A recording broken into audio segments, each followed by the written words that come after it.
We continue our study in all that Jesus taught, యేసు బోధించినదంతయు అనే మన అధ్యయనమును ఈరోజు కొనసాగిద్దాం. and we've come to chapter 26 of Matthew, verse 1. మత్తయి సువార్త 26వ అధ్యాయం 1వ వచనాన్ని మనం చూస్తూ ఉన్నాం. And it came about that when Jesus had finished all these words, he said to his disciples, యేసు ఈ మాటలన్నీ చెప్పి చాలించిన తర్వాత జరిగిందేమనగా ఆయన తన శిష్యులను చూచి, You know that after 2 days the Passover is coming, and the Son of Man is to be delivered up for crucifixion. 2 దినములైన పిమ్మట పస్కా పండుగ వచ్చిననియు అప్పుడు మనిషి కుమారుడు సిలువ వేయబట్టకై అప్పగింపబడిననియు మీకు తెలియనని చెప్పెను. After Jesus had finished all these words, యేసు ఈ మాటలన్నీ చెప్పి చాలించిన తర్వాత, these were the last words that he spoke before he went to Gethsemane. యేసుక్రీస్తు ప్రభువారు సిలువ వేయబట్టానికి వెళ్ళేటప్పుడు దానికంటే ముందు గెత్సెమనే తోటకు వెళ్లే ముందు చెప్పిన చివరి మాటలు ఇవి. And before he went to Jerusalem for the final days before the crucifixion. ఆయన యెరూషలేముకు వెళ్ళటానికి ముందు సిలువ వేయబట్టానికి చివరి దినముల ముందు చెప్పిన మాటలు ఇవి. There was this time when someone anointed his feet with oil, and then we read of the Last Supper, and then he went to the cross. ఆ తర్వాత ఆయన పాదములను అభిషేకించినట్లుగా మనం చూస్తాం. ఆ తర్వాత చివరి ప్రభురాత్రి భోజనాన్ని మనం చూస్తాం. ఆ తర్వాత ఆయన సిలువ వేయబడినట్లుగా మనం చూస్తాం. So these were just a short while before he went to the cross. ఆయన సిలువ వేయబట్టానికి వెళ్లేదానికి ముందు కొంత సమయం క్రితం జరిగిన సంగతులు ఇవన్నీ. These were the last messages he spoke to his disciples. యేసుక్రీస్తు ప్రభువారు తన శిష్యులతో మాట్లాడిన చివరి వర్తమానాలు ఇవి. In the Last Supper, of course, he spoke some more to them about the coming of the Holy Spirit, etc. And చివరి ప్రభు రాత్రి భోజనమున ఆయన పరిశుద్ధాత్మ గురించి అనేక విషయాలు చెప్పారు. యోహాను సువార్త 14 నుంచి మనం వాటిని చూస్తాం. John 14, 15, 16, and we read of his prayer in verse 17.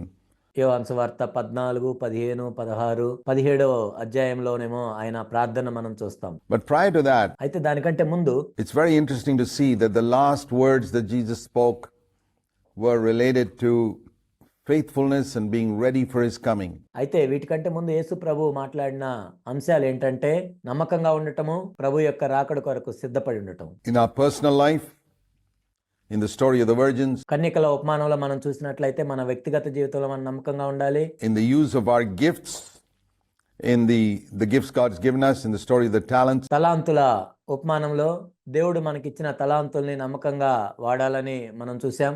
and in our relationship with others who are needy in the church. మన చుట్టుపక్కల అవసరంలో ఉన్న సహోదరులతో మనం ఏ విధంగా ఉండాలి అని ప్రభు చెప్పటం మనం చూసాం. How we treat the sick. రోగుల్ని మనం ఎలా చూస్తూ ఉన్నాం?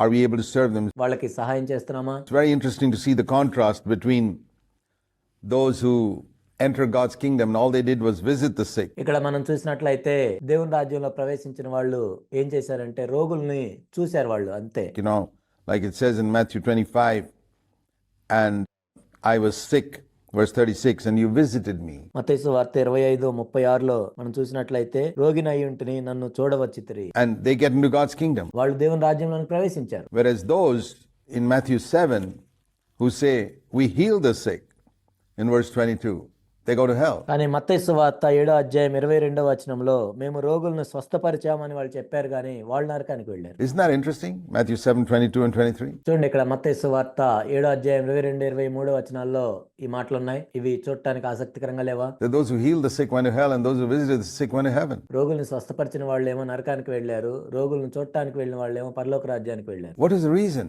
ఏంటి కారణం? Motive. One. ఇక్కడ ఏంటంటే ఉద్దేశం. ఏ ఉద్దేశంతో మనం చేసాం? Secondly, what is their inner life like? రెండోది ఏంటంటే మన అంతరంగ జీవితం ఎలా ఉంది? If there was sin in the inner life, then all the exercise of gifts becomes worthless. మన అంతరంగ జీవితంలో మనం పాపం కలిగి ఉన్నట్లయితే మనం ఎన్ని తలాంతులను ఉపయోగించినా కానీ అవంతా వ్యర్థం. And if the motive is honor for oneself and not the glory of God, then it doesn't count for anything. మన ఉద్దేశం ఏంటంటే మన ఘనత కోసం చేసినట్లయితే, దేవుని మహిమ కోసం చేయకుండా మన ఘనత కోసం చేసుకున్నట్లయితే అదంతా కూడా వ్యర్థం. There we read of people boasting, Lord, we heal the sick.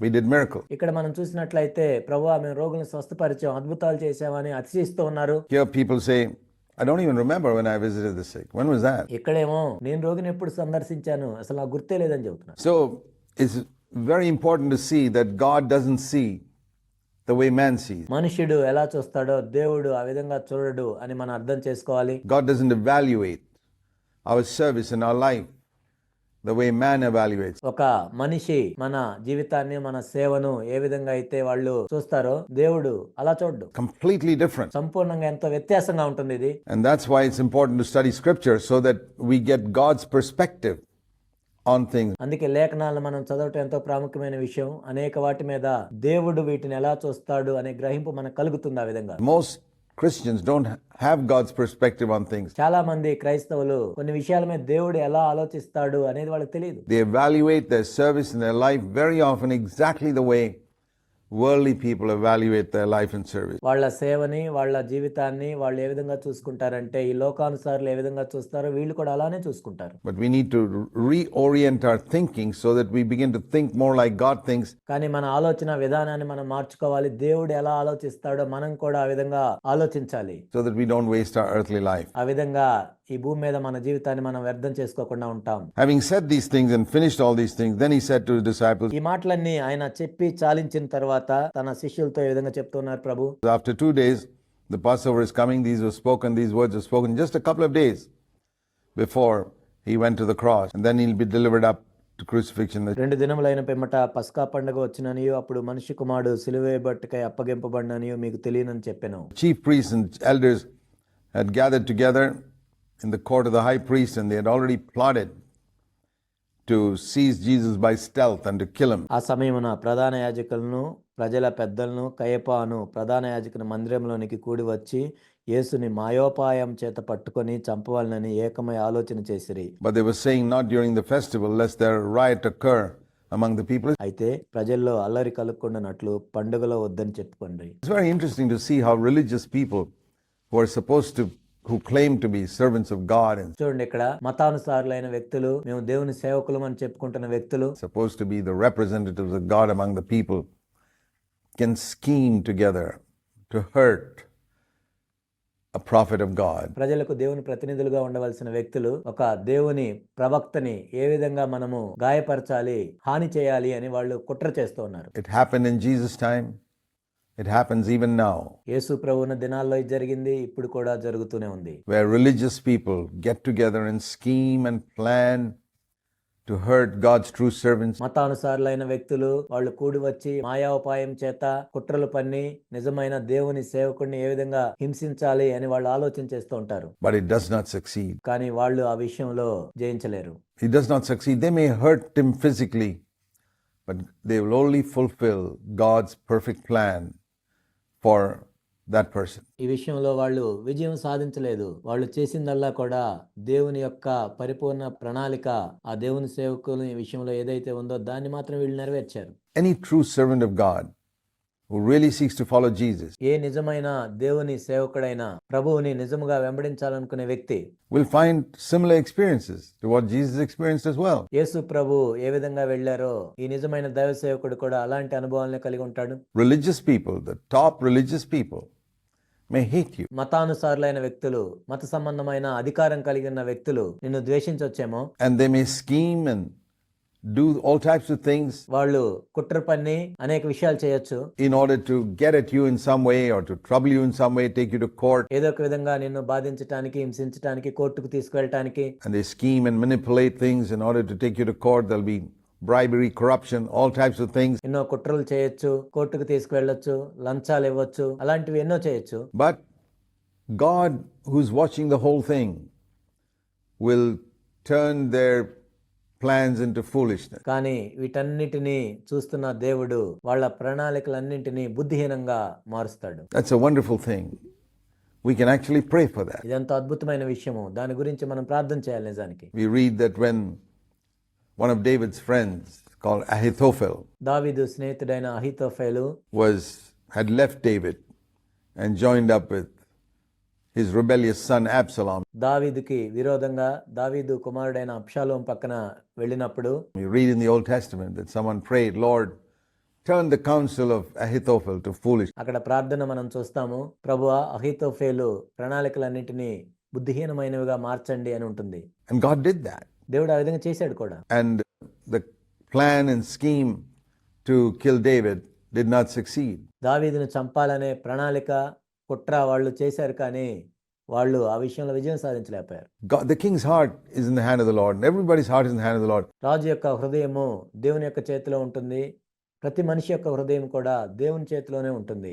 He can make people act in a certain way when they try to harm you. కాబట్టి వాళ్ళు నీకేమైనా హాని చేయాలనుకున్నప్పుడు దేవుడు దాన్ని తిప్పివేస్తాడు. దేవుడు చెప్పినట్లు వాళ్ళు చేస్తారు. He will not allow the godly to be touched without his permission. దేవుని యొక్క అనుమతి లేకుండా దైవజనుల్ని వాళ్ళు ఏమీ చేయలేరు. Of course, they finally, when the time came, God allowed them to kill Jesus, కానీ ఆ సమయం వచ్చినప్పుడు యేసు ప్రభువుని చంపివేయనట్లు దేవుడు అనుమతించాడు. to kill Paul and the apostles, etc. పౌలుని చంపినట్లుగా, అనేక మంది అపోస్తలులను చంపినట్లుగా దేవుడు వాళ్ళని అనుమతించాడు ఆ సమయం వచ్చినప్పుడు. But not before God's time. కానీ దేవుని సమయం కంటే ముందు కాదు. It's very, very important to understand that. దీన్ని అర్థం చేసుకోవటం ఎంతో ఎంతో ప్రాముఖ్యమైన విషయము. Very often you read in the Gospels, my hour has not yet come. సువార్తలు అనేక సార్లు మనం చదువుతాము. యేసుక్రీస్తు ప్రభువారు ఈ విధంగా చెప్పారు, నా గడియ ఇంకనూ రాలేదు, నా సమయం ఇంకనూ రాలేదు. So here were all these people scheming and all that, but they could not do it until God's time. ఇక్కడ వీళ్ళందరూ కలిసి కుట్ర చేస్తున్నారు, కానీ దేవుని సమయం కంటే ముందు వాళ్ళు ఏమీ చేయలేకపోయారు. I want you to see in this connection Acts of the Apostles in chapter 2. దీనికి సంబంధించి అపోస్తల కార్యములు 2వ అధ్యాయంలో ఒక విషయాన్ని మనం చూద్దాం.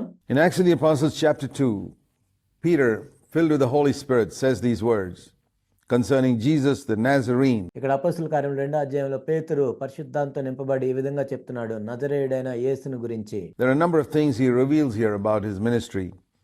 Acts chapter 2 verse 22, Jesus of Nazareth, a man attested to you by God with miracles and wonders and signs which God performed through him in your midst. యేసు ప్రభు యొక్క పరిచర్య గురించి అనేక విషయాలు ఇక్కడ పేతురు చెప్తున్నాడు. అపోస్తల కార్యములు 2వ అధ్యాయం 22వ వచనము, దేవుడు నజరేయుడగు యేసు చేత అద్భుతములను మహత్కార్యములను సూచక్రియలను మీ మధ్యన చేయించి ఆయన్ను తన వలన మెప్పు పొందినవానిగా మీకు కనపరచెను. So that's the first thing Peter says, inspired by the Holy Spirit, that the miracles that Jesus did పేతురు పరిశుద్ధాత్మ చేత ప్రేరేపించబడి చెప్పిన మొట్టమొదటి మాటలు ఇవి. were not primarily examples for all of us to follow, because in the history of the Christian faith, nobody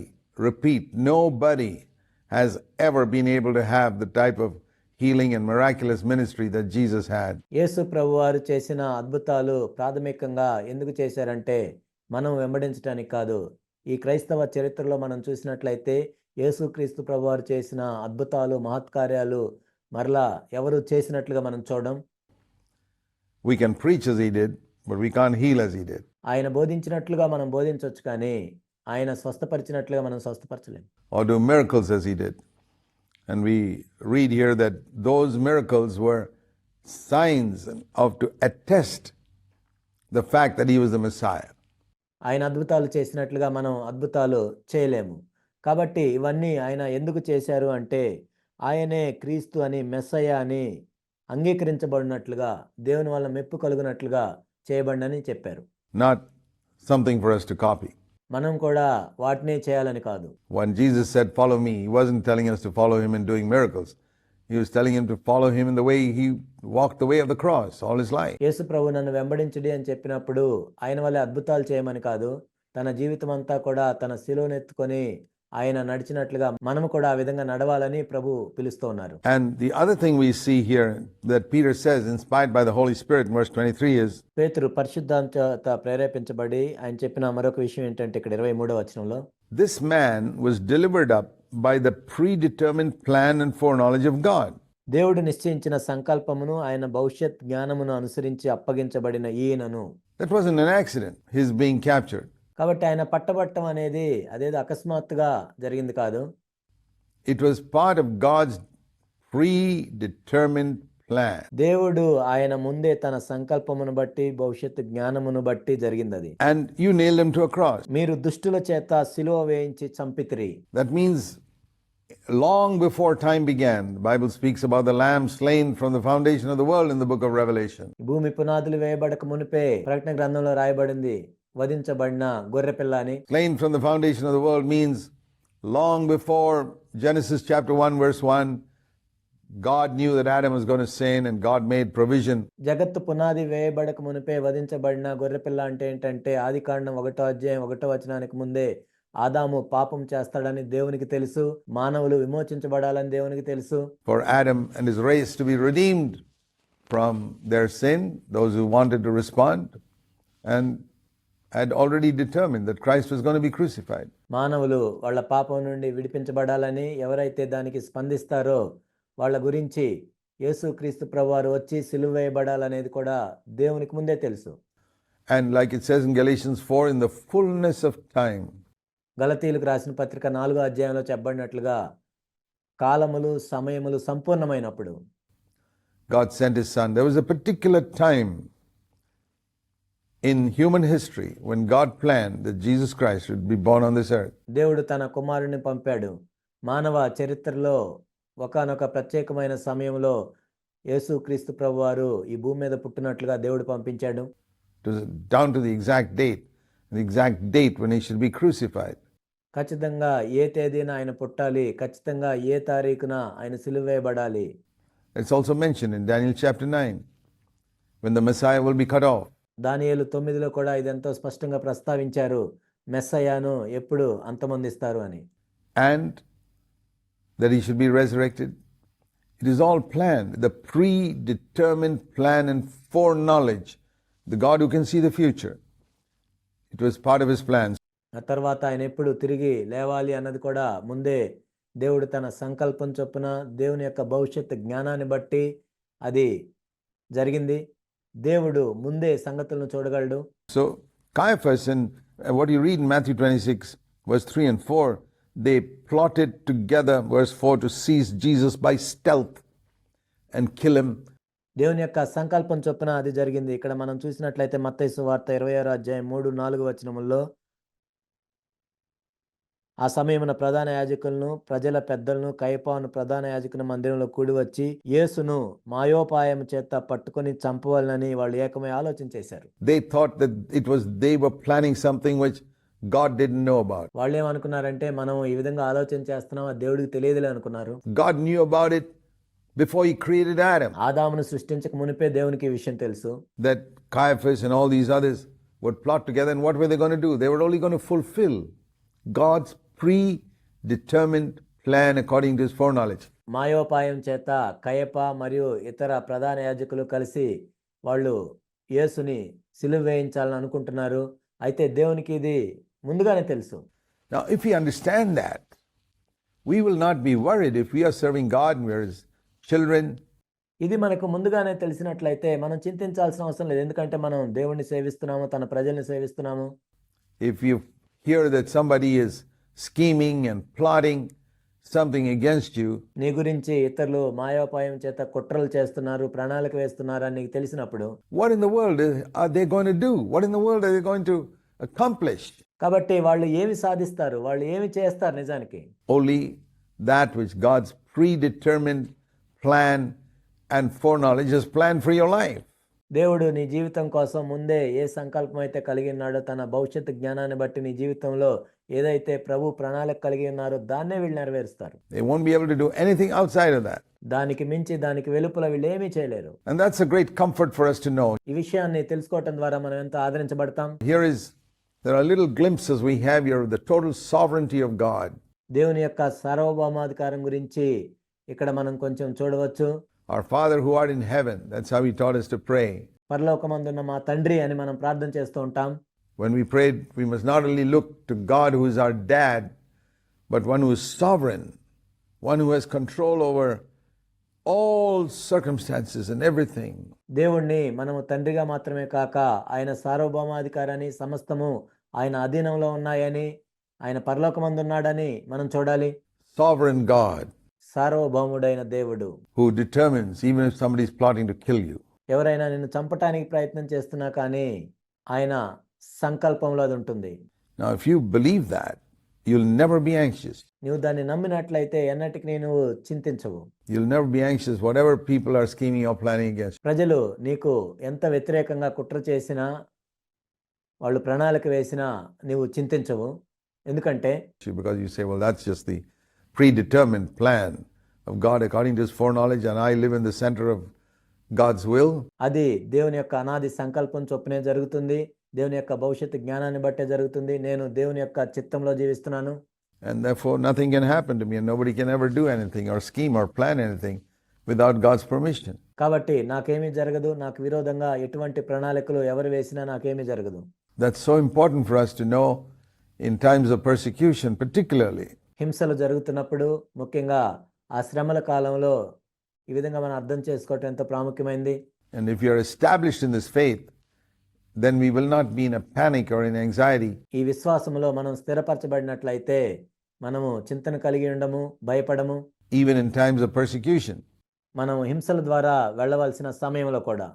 And the little trials that come our way now, when we are not being persecuted, little trials that come along the way, we say, well, God's planned this ahead of time. Romans 8:28. మనము హింసల గుండా వెళ్ళటానికంటే ముందు మన మార్గంలో వచ్చే చిన్న చిన్న శ్రమల గురించి మనం భయపడాల్సిన అవసరం లేదు. ఎందుకంటే మనం ఈ విధంగా చెప్పొచ్చు, దేవుడు తన అనాది సంకల్పం చొప్పున వీటిని అనుమతించాడని. రోమా 8:28 ప్రకారం God makes everything work together for good to those who love him and who are called according to his purpose.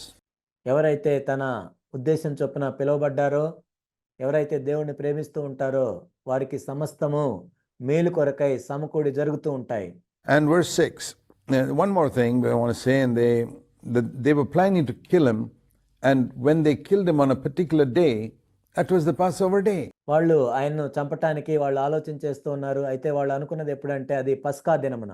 You know, initially they said, well, not during the festival, lest a riot occur among the people. మొదట్లో వాళ్ళు ఏమనుకున్నారంటే పండగ దినమున మనం చంపకూడదు, ఎందుకంటే ప్రజల్లో అల్లరి కలుగుతుంది. But he had to be killed on the Passover day, and that was determined before the world was created. కానీ ఆయన పస్కా దినమున చనిపోవాల్సి ఉంది, ఎందుకంటే జగత్తు పునాది వేయబడక మునిపే అది దేవుని చేత నిర్ణయించబడింది. The exact date on which Jesus was to be killed. In fact, the Israelites coming out of Egypt, ఖచ్చితంగా యేసుక్రీస్తు ప్రభువారు ఏ తేదీన చనిపోవాలో ముందుగా నిర్ణయించబడింది. ఇశ్రాయేలీలు ఐగుప్తు నుండి బయటకు వచ్చినప్పుడు on the 14th day of the first month, the Passover date, నిజానికి ఇశ్రాయేలీలు ఐగుప్తు నుండి బయటకు వచ్చారు. అదేంటంటే ఒక నెలలో 14వ రోజు, అదే పస్కా దినము. was determined on the basis of when Christ would die. క్రీస్తు ఎప్పుడు చనిపోవాలని దాన్ని ఆధారం చేసుకొని నిర్ణయించబడింది. 1500 years later. 1500 సంవత్సరాల తర్వాత. So that's how that date was determined 1500 years earlier. This date Christ is going to die. 1500 సంవత్సరాలకు ముందు ఈ విధంగా నిర్ణయించబడింది, ఈ తేదీన క్రీస్తు చనిపోవాలి. God sees in his foreknowledge, okay, then that is going to be the date when I'm going to deliver the Israelites out of Egypt. దేవుడు తన భవిష్యత్తు జ్ఞానాన్ని బట్టి క్రీస్తు ఈ దినమున చనిపోవాలి కాబట్టి ఇశ్రాయేలీలను కూడా ఐగుప్తులు అదే దినం నేను బయటకు తీసుకొస్తానని అనుకున్నాడు. And they should put the blood out, kill the lamb and put the blood outside the door. వాళ్ళు గొర్రె పిల్లను చంపి ఆ రక్తాన్ని వాళ్ళ ద్వారబంధములకు పూశారు. See, this was the predetermined plan and foreknowledge of God. ఇది దేవుని యొక్క అనాది సంకల్పము మరియు దేవుని యొక్క భవిష్యత్తు జ్ఞానమును బట్టి జరిగింది. But here it looked as if it may not be like that. They said, well, we shouldn't do it during the festival, but finally they did it on the Passover day. కానీ ఇక్కడ అలా జరిగినట్లు మనకు కనిపించడం లేదు. కానీ ప్రారంభంలో అయితే వాళ్ళు ఏమనుకున్నారంటే పండగ దినమున మనం చంపకూడదు అనుకున్నారు. కానీ చివరికి ఆ పస్కా దినమునే ఆయన సిలువ వేశారు. Even though some discussion about that initially, saying they wouldn't do it then, but God had planned it. ప్రారంభంలో వాళ్ళు ఆ విధంగా ఆలోచన చేశారు. కానీ దేవుని చిత్తములు ఏంటంటే అదే దినమున యేసుక్రీస్తు ప్రభువారు సిలువ వేయబడాలి. And so it happened right on the date of the Passover that he was crucified. కానీ చివరికి ఆ పస్కా దినమునే ఆయన్ను సిలువ వేశారు. The perfect timing of God in everything, even in the scheming and planning of others. సమస్త విషయంలో కూడా దేవుని యొక్క సమయాన్ని మనం ఇక్కడ చూస్తున్నాం. వాళ్ళు మాయాపాయం చేత కుట్రలు చేసినా కానీ అందులో కూడా దేవుని యొక్క ప్రణాళికను మనం చూస్తూ ఉన్నాం. And here we see the next incident, something that happened just before Jesus went to the cross. యేసుక్రీస్తు ప్రభువారు సిలువ వేయబడటానికి ముందు జరిగిన ఇంకొక సంఘటన మనం ఇక్కడ చూస్తూ ఉన్నాం. When Jesus was in Bethany at the home of Simon the leper, a woman came to him with an alabaster vial of very costly perfume. యేసు బేతనీలో కుష్ఠిరోగి అయిన సీమోను ఇంట ఉన్నప్పుడు ఒక స్త్రీ మిక్కిలి విలువగల అత్తరు బుడ్డి తీసుకొని ఆయన ఎద్దకు వచ్చి ఆయన భోజనమునకు కూర్చుండగా and she poured it upon his head as he reclined at the table. But the disciples were indignant when they saw this and said, "Why this waste?" And it was particularly Judas Iscariot. దాన్ని ఆయన తల మీద పోసెను. శిష్యులు చూచి కోప్పడి, ముఖ్యంగా ఇస్కరియోతు యోధ, ఈ నష్టం ఎందుకు అని చెప్పాడు. We read, this is possibly the same event as mentioned in John chapter 12. మనము యోహాను సువార్త 12వ అధ్యాయంలో కూడా ఈ సంఘటన చూస్తాం. బహుశా ఇది అది ఒకటే అయి ఉండొచ్చు. And it was Judas Iscariot who said, "Why should this be wasted? Because this perfume could have been sold for high price." And we know from John 12 it was 300 denarii. ఇక్కడ ఇస్కరియోతు యోధా చెప్పినట్లుగా మనం యోహాను 12లో చూస్తాము. ఈ నష్టం ఎందుకు, దీన్ని గొప్ప వెలకు అమ్మి బేదలకు ఇవ్వచ్చునే అండి. అక్కడ మనం చూసినట్లయితే 300 దేనారములు అని ఉంటుంది. Or a laboring man's wage for 10 months, or you exclude the holidays, 1 year. ఇక్కడ ఒక రోజు కూలి మనం చూసినట్లయితే 10 నెలల వాళ్ళ జీతము, సెలవులు అవన్నీ తీసినట్లయితే 1 సంవత్సరము జీతం అది. 300 days wages, 1 full year's wages. 300 దినముల వేతనము, 1 సంవత్సరము వేతనం అది. And it could have been sold for that and the money given to the poor. దీన్ని గొప్ప వెలకు అమ్మి బేదలకు ఇవ్వచ్చునే అన్నారు. And there it says that Judas Iscariot said that because not that he cared for the poor, but because he could swipe that money and use it himself. అక్కడ మనం చూసినట్లయితే ఇస్కరియోతు యోధా బేదల మీద ఉన్న ప్రేమతో అలా చెప్పలేదు, కానీ ఆ డబ్బుని దొంగలించొచ్చని ఆ విధంగా చెప్పాడు. Like he was doing the rest of the money in the bag. ఆ డబ్బు సంచిలో నుండి మిగిలిన డబ్బంతా తీసుకుంటున్నట్లుగా దీన్ని తీసుకోవచ్చు అనుకున్నాడు. And when Jesus was aware that these people were speaking like this, that they felt this money was wasted, pouring it out on Jesus' body. వీళ్ళందరూ ఆ విధంగా చెప్పుకుంటున్నప్పుడు ఎందుకు ఇక్కడ ఇంత డబ్బుని వ్యర్థం చేసింది, యేసు ప్రభు యొక్క దేహం మీద ఎందుకు ఈమె ఆ అత్తరును పోసిందని వీళ్ళు చెప్పుకుంటున్నప్పుడు యేసుక్రీస్తు ప్రభు వారు ఆ మాటలు విని, pouring it on his head and flowing down his whole body. What a waste of such an expensive perfume. In a moment it's all gone. చూడండి, అత్తరు తల మీద పోసినప్పుడు అది దేహం మీద కారుతూ మొత్తం కిందకి వెళ్తుంటుంది. ఎందుకు, కొద్ది సమయంలోనే అదంతా కూడా వ్యర్థమైపోయింది కదా అని వాళ్ళు అనుకుంటున్నారు. 1 year's wages are gone in a moment. ఒక్క క్షణంలోనే 1 సంవత్సరం జీతం అంతా వెళ్ళిపోయింది. Is it worth wasting our life on Jesus like that? మన జీవితాన్ని యేసు ప్రభు కోసం ఆ విధంగా వ్యర్థం చేసుకోవటము యోగ్యమైందేనా? And Jesus said to them, "Why do you bother this woman? She's done a good deed." యేసు ఆ సంగతి తెలుసుకొని, ఈ స్త్రీ నా విషయమే ఒక మంచి కార్యము చేసెను, ఈమెను మీరేలా తొందర పెట్టుచున్నారు అని అడిగారు. The poor you always have with you, but you don't always have me. బేదలు ఎల్లప్పుడూ మీతో కూడా ఉన్నారు, కానీ నేను ఎల్లప్పుడూ మీతో కూడా ఉండను. We shouldn't think that a lavish spending on Christ and for his glory is a waste. క్రీస్తు కోసం, క్రీస్తు యొక్క మహిమ కోసం మనం ఎంతో విలాసవంతంగా ఖర్చు పెట్టేదాన్ని వ్యర్థమని మనం అనకూడదు. Sometimes we can think that only helping the poor is the only good thing that a Christian can do. మనం అనేక సార్లు ఏమనుకుంటామంటే కేవలం బేదలకు సహాయం చేయటమే క్రైస్తవులు చేసే మంచి పని అనుకుంటాం. And that's where we need to hear this word. This woman did not give it to the poor. She poured it out on Jesus, on his body. ఇదే ఇక్కడ మనం నేర్చుకుంటాము. ఈ స్త్రీ ఇక్కడ బేదలకు ఇవ్వలేదు, కానీ యేసు ప్రభు యొక్క దేహం మీద ఆమె అత్తరును పోసింది. And that's a picture of the body of Christ today. ఇది ఈనాడు క్రీస్తు యొక్క శరీరాన్ని సూచిస్తుంది. We are the church with the body of Christ to pour out an ointment to bless and anoint the body of Christ. ఈనాడు క్రీస్తు యొక్క శరీరాన్ని మనం కలిగి ఉన్నాము. క్రీస్తు యొక్క శరీరాన్ని మనం అభిషేకించాలి, క్రీస్తు యొక్క శరీరాన్ని ఆశీర్వదించాలి. That's worth it. We may think, well, that money should have been given to the poor. ఆ విధంగా చేయటం యోగ్యమైనది. ఆ డబ్బుని పేదవాళ్ళకి ఇవ్వచ్చు కదా అని అంటారు. But that's not necessarily God's will always. కానీ అన్నిసార్లు అది దేవుని చిత్తం అయి ఉండకపోవచ్చు. Of course, Jesus was the first person to help the poor. యేసుక్రీస్తు ప్రభువారు పేదలకు సహాయం చేసే విషయంలో మొదటిగా ఉంటారు. And all the disciples were eager to help the poor. But there is a place for anointing the body of Christ with something valuable. తన శిష్యులు కూడా పేదలకి సహాయం చేస్తుంటారు. అయితే క్రీస్తు యొక్క శరీరాన్ని అభిషేకించటం అనే దానికి ఒక ప్రత్యేకమైన స్థానం ఉంటుంది. Sacrificial and expensive.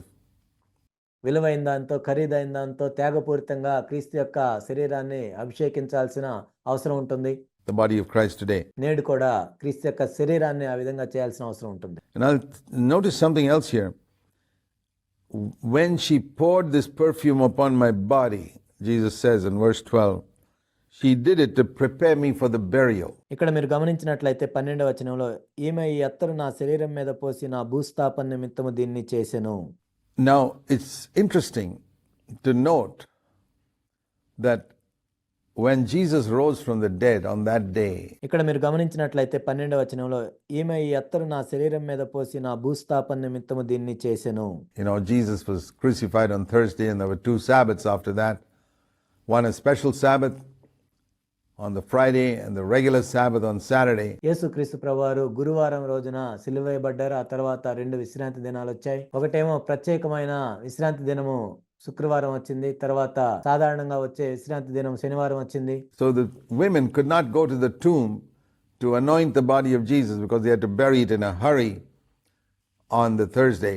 ఆ స్త్రీలు యేసు ప్రభు యొక్క శరీరాన్ని అభిషేకించడానికి సమాధి దగ్గరికి వెళ్ళలేకపోయారు. ఎందుకంటే వాళ్ళు తొందరగా గురువారం రోజున భూస్థాపన చేశారు. And when they really finally went to the tomb on Sunday, they found it was too late. ఆదివారం పూట వాళ్ళు సమాధి దగ్గరికి వెళ్ళినప్పుడు అప్పటికి ఆలస్యమైందని వాళ్ళు గ్రహించారు. He had already risen.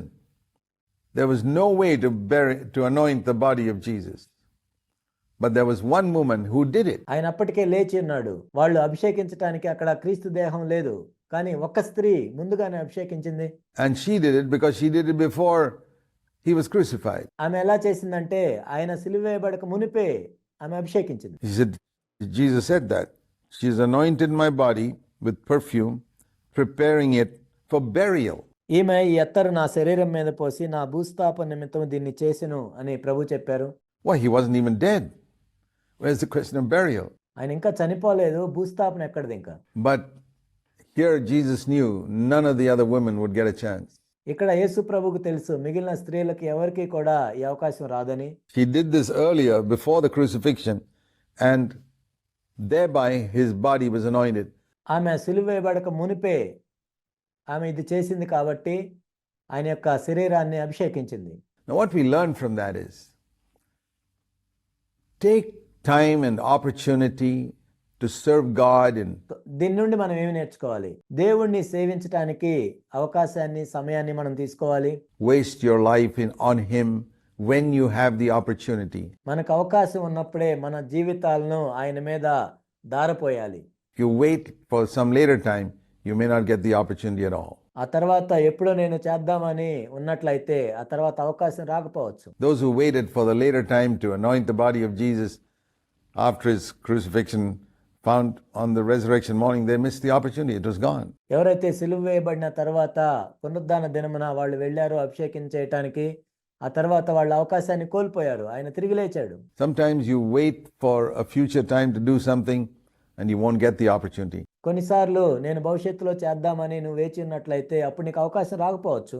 Now is the time. Always. Now is the time. ఇదే సమయం, ఇప్పుడే అవకాశం, ఎల్లప్పుడూ కూడా ఇప్పుడే సమయం. If you have opportunity to do good to the members of the body of Christ, do it now. ఎల్లప్పుడూ కూడా ఇప్పుడే సమయం. If you postpone it, you will not get the opportunity. That's the message in this incident. తర్వాత చేద్దాంలే అనుకున్నట్లయితే నీకు తర్వాత అవకాశం రాకపోవచ్చు. ఈ సంఘటన ద్వారా ఆ సందేశాన్ని మనం నేర్చుకోవచ్చు. She did not know, but she had the money with her. She thought, well, let me do something for Jesus. ఆమెకు తెలియదు ఈ విషయాలన్నీ, కానీ ఆమె దగ్గర డబ్బులు ఉన్నాయి, యేసు ప్రభు కోసం నేను ఏమైనా చేయాలనుకుంది. And she went and got the perfume and poured it out upon him. And little did she know that she'd be the only one who could anoint the body of Jesus for the burial. And Jesus said that. ఒక అత్తరు బొడ్డు కొనుక్కొని యేసు ప్రభుని అభిషేకం చేసింది. యేసు ప్రభుని అభిషేకం చేసే అవకాశం కలిగిన ఒకే ఒక స్త్రీ నేనే అన్న విషయం ఆమెకి తెలియదు. And he went on to say in verse 13, truly I say to you, wherever this gospel is preached in the whole world, what this woman has done will be spoken in memory of her. 13వ వచనంలో మనం చూసినట్లయితే ప్రభు ఇక్కడ చెప్పారు, సర్వలోకమందు ఈ సువార్త ఎక్కడ ప్రకటింపబడును అక్కడ ఈమె చేసినది ఈమె జ్ఞాపకార్థముగా ప్రశంసింపబడునని మీతో నిశ్చయముగా చెప్తున్నాను. And that has been fulfilled over the last 2000 years. గత 2000 సంవత్సరాల నుంచి కూడా ఇది నెరవేర్చబడుతూ ఉంది. That this word through the Bible has gone across the whole world in hundreds of tongues and languages. వందల భాషలో సర్వలోకంలోనికి బైబిల్లో రాయబడిన ఈ సంఘటన వెళ్ళిపోయింది. And what this woman has done is being proclaimed all over the world. ఈ స్త్రీ చేసిందంతా సర్వలోకంలో ప్రకటించబడింది. Well, what is that? That when she had opportunity, she anointed the body of Jesus with a very expensive perfume. తనకు అవకాశం ఉన్నప్పుడు యేసుక్రీస్తు ప్రభు యొక్క శరీరాన్ని ఎంతో విలువైన అత్తరుతో ఆమె అభిషేకం చేసింది. And what we do as well will one day resound at the judgment seat of Christ. ఏదైతే మనం ఇప్పుడు చేశామో ఒకానొక దినమున తీర్పు దినమున మరలా అది ప్రతిధ్వనిస్తుంది. So take this to heart, that when you have opportunity, that's the time that you need to do good. కాబట్టి దీన్ని మీ హృదయంలోనికి తీసుకురండి. మీకు ఎప్పుడైతే అవకాశం ఉందో అప్పుడే మేలు చేయాలి To the body of Christ. క్రీస్తు యొక్క శరీరానికి. Don't postpone it, because what you postpone, you will not get the opportunity to do. భవిష్యత్తులో చేద్దాంలే అని అనుకోవద్దు, ఎందుకంటే అప్పుడు నీకు అవకాశం రాకపోవచ్చు మేలు చేయటానికి. And this anointing is an act of worship. ఇక్కడ అభిషేకించటం అనేది ఆమె ఆరాధన చేస్తుంది నిజానికి. And we can learn something about worship there. ఇక్కడ ఆరాధన గురించి మనం నేర్చుకోవచ్చు. Worship is always something costly and sacrificial. ఆరాధన అనేది ఎప్పుడు కూడా ఎంతో వెల చెల్లించాల్సింది మరియు త్యాగం చేయాల్సింది. And it's something which requires giving that which is very valuable to us, to the Lord. మనకి ఏదైతే విలువైనదిగా ఉంటుందో అది ప్రభువుకి ఇవ్వటాన్ని ఆరాధన అంటారు. David said once in 2 Samuel 24 and verse 24, I will not offer to the Lord that which cost me nothing. 2 సమూయేలు 24:24లో దావీదు ఈ విధంగా చెప్పాడు, నేను వెల చెల్లించకయే దేవునికి ఏమీ అర్పించను.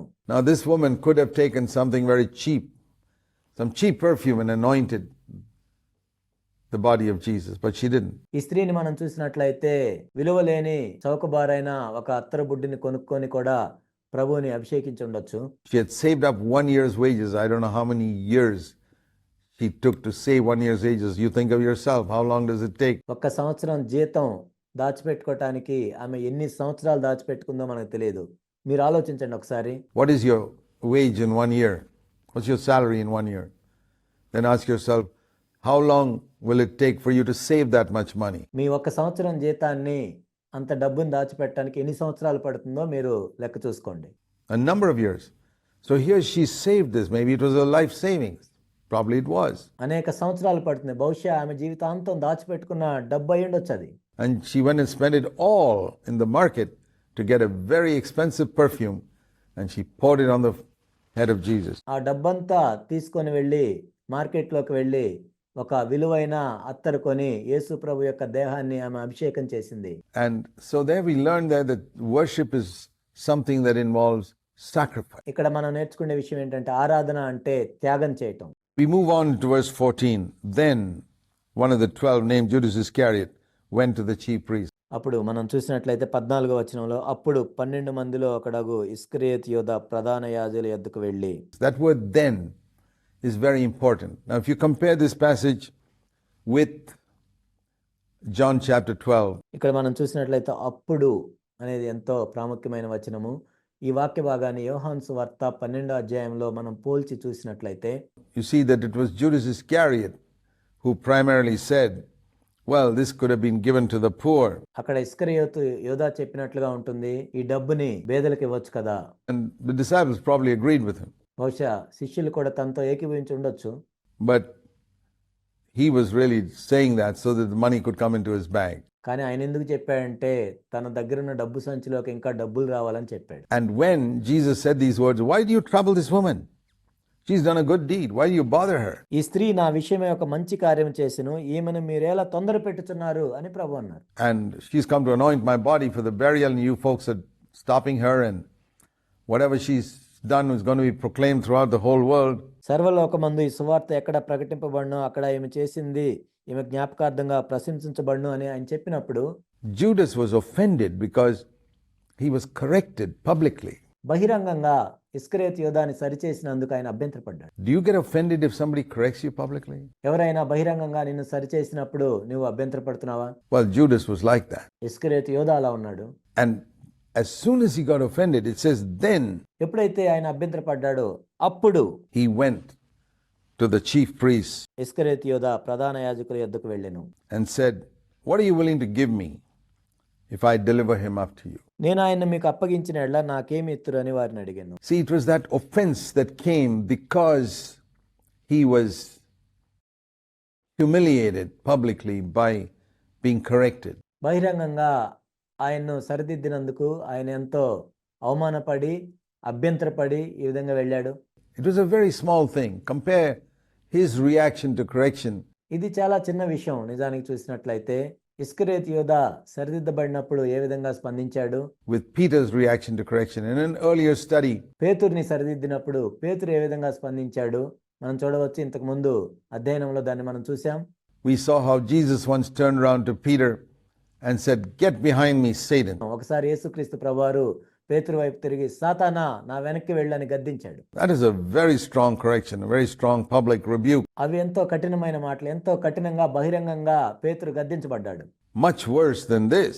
This was hardly a correction at all. దీనికంటే అది చాలా పెద్దది. నిజానికి ఇది పెద్ద సరిదిద్దటమేం కాదు. But you see, Peter's reaction to that was, "Lord, to whom shall we go?"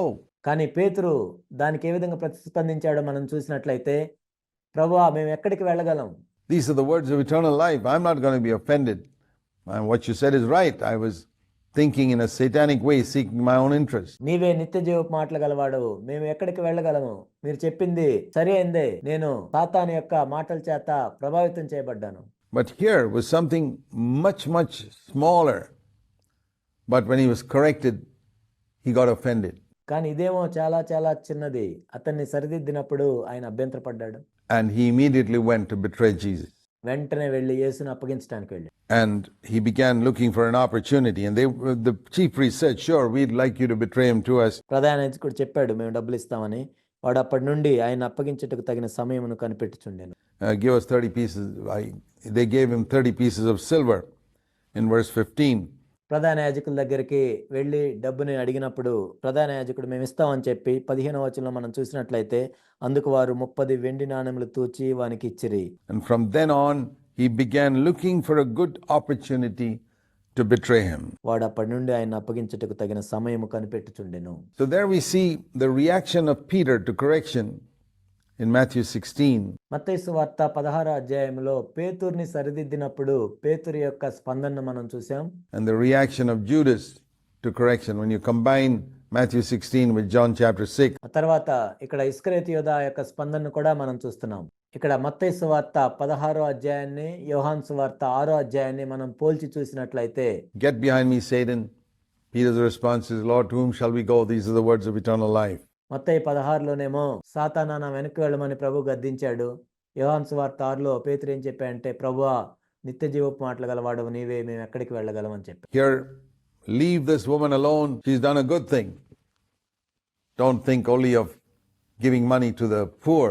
ఇక్కడేమో ఆమెను తొందర పెట్టొద్దు, ఆమె మంచి కార్యం చేసింది, ఎప్పుడు పేదలకు డబ్బులు ఇవ్వటం గురించే కాదు. And Judas takes offense at that ఆ విధంగా చెప్పినందుకు యోధ అభ్యంతరపడ్డాడు.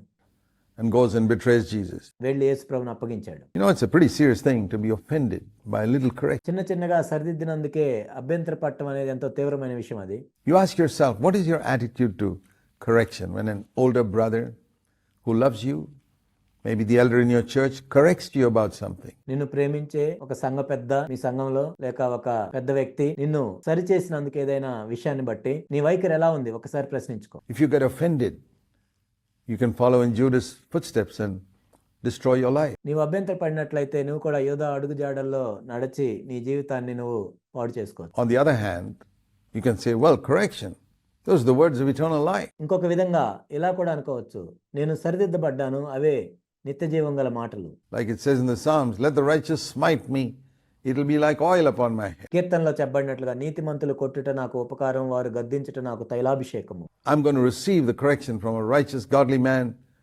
because that's like somebody anointing me with oil. నీతిమంతుడైన ఒక దైవజనుడు నన్ను గద్దించినప్పుడు నేను తీసుకుంటాను, ఎందుకంటే అవి తల మీద అభిషేకం లాంటివి. What a wonderful way to react to correction. సరిదిద్దబడినప్పుడు ఎంత అద్భుతంగా ఈ విధంగా స్పందించవచ్చో కదా. So let's learn that lesson here and react like Peter did. ఇక్కడ ఈ పాఠాన్ని మనం నేర్చుకుందాము, పేతురు వలె మనం ప్రతిస్పందిద్దాము. And realize that every word of correction is a word of eternal life. మనము సరిదిద్దబడినప్పుడు ప్రతి మాట కూడా నిత్య జీవము గల మాట అని మనం నేర్చుకుందాం. We'll continue in our next episode.